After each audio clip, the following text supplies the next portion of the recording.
बोलिए सद्गुरुदेव की जय। परम सम्मान्य सज्जनों एवं भक्तिमयी माताओं, हम जिस देश की संस्कृति में जी रहे हैं उसका निर्माण किन्हीं मंदिरों की कलाकृतियों से ऊंची मीनारों से नहीं हुआ है, अपितु संस्कारों की धरोहर ही इसकी पहचान है। यह धरती रत्न गर्भा है,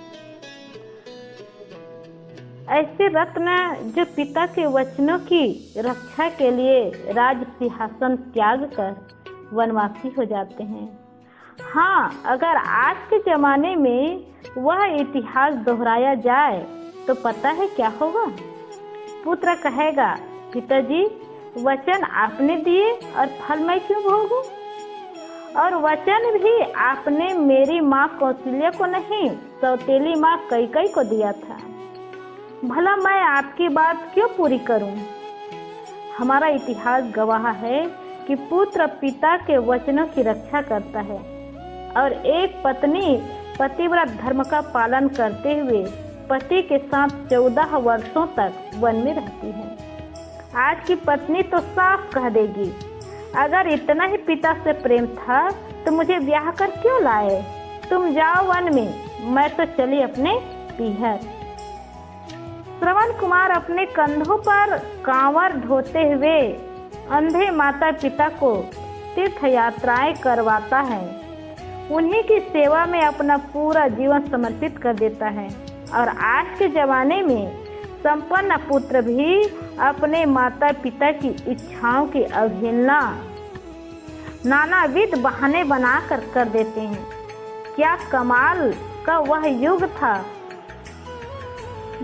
वे लाजवाब संस्कार थे, वे कितनी महान संतानें थी और वह जीवन कितना दिव्य था।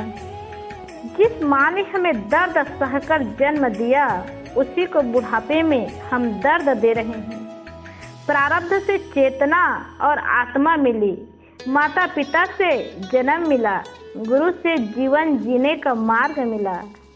शरीर में एड़ी से चोटी तक ऐसा कुछ भी नहीं है जो पत्नी ने दिया हो। दूसरी ओर एड़ी से चोटी तक सब कुछ माँ का ही दिया हुआ है। आजाद हिंद फौज के संगठन के लिए सुभाष चंद्र बोस एक बार बैंकॉक गए। उन्हें आजाद हिंद फौज के संगठन के लिए धन की जरूरत थी। कुछ महिलाओं ने नेताजी के इस संकोच को समझ लिया। उन्होंने मंच पर आकर अपने आभूषण दान देना प्रारंभ कर दिया। यह देखकर नेताजी भावाभिभूत हो गए।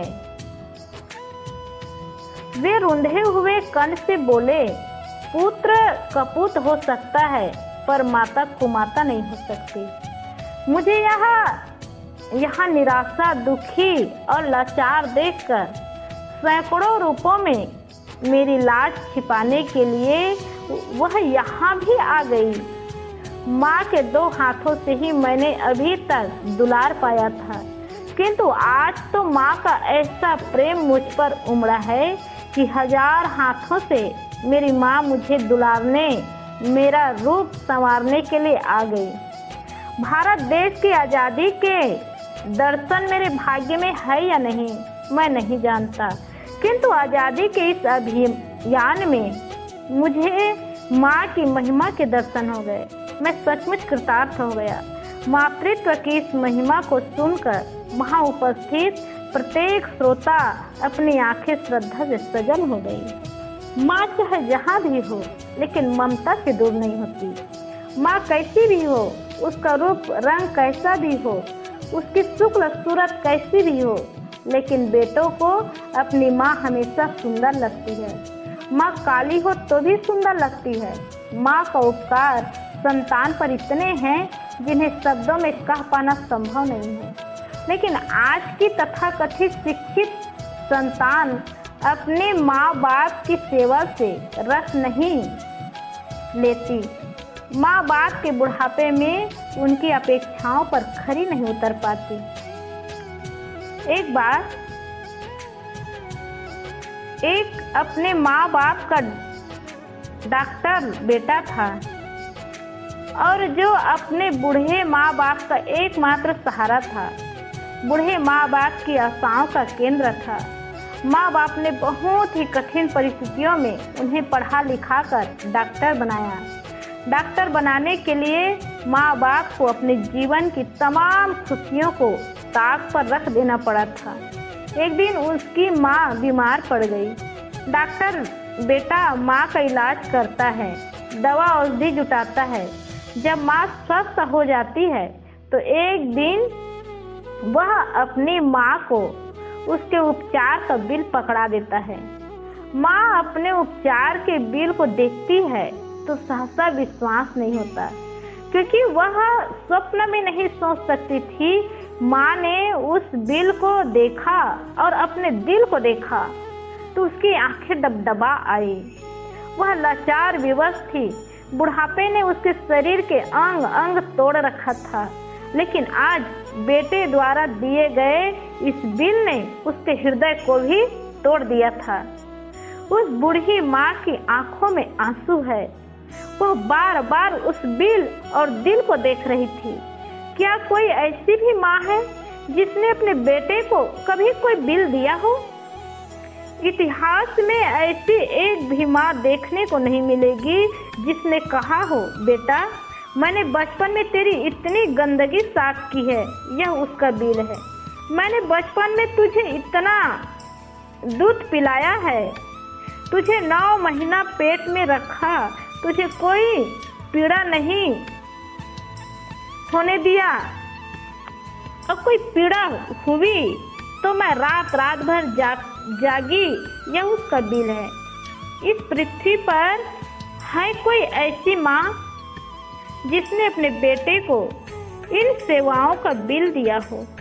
और किसी माँ ने एक भी बिल अपने बेटे को पकड़ा दिया हो, सिर्फ इसी एक बात का कि मैंने तुझे 9 महीने अपने पेट में रखा है?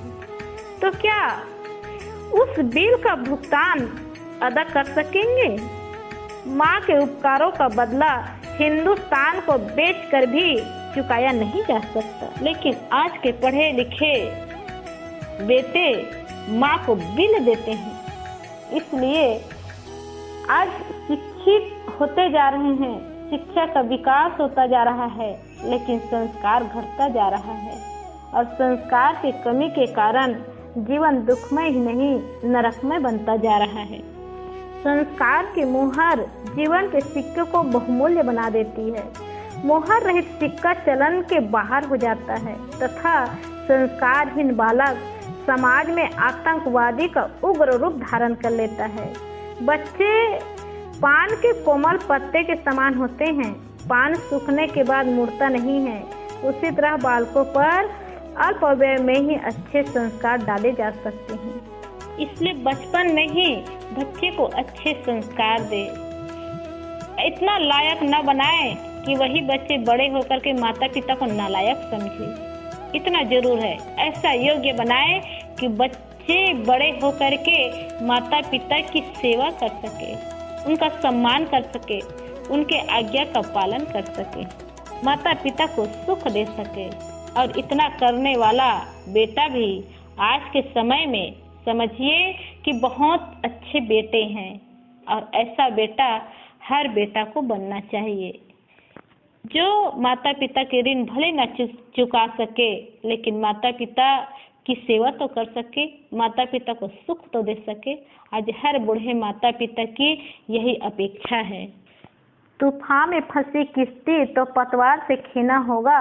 समाज की उत्कृष्टता के सोपान यदि चढ़ना है तो नई पीढ़ी को सतत सुसंस्कार में देना होगा। एक एक ईंट मिलने से मकान बन जाता है, एक एक बूंद मिलने से सागर बन जाता है। संस्कार की एक ताकत दुनिया में सबसे अधिक है, एक एक फूल के मिलने से गले का हार बन जाता है। बच्चे हमारी संस्कृति के प्राण हैं, बच्चे हमारी संस्कृति की शान है।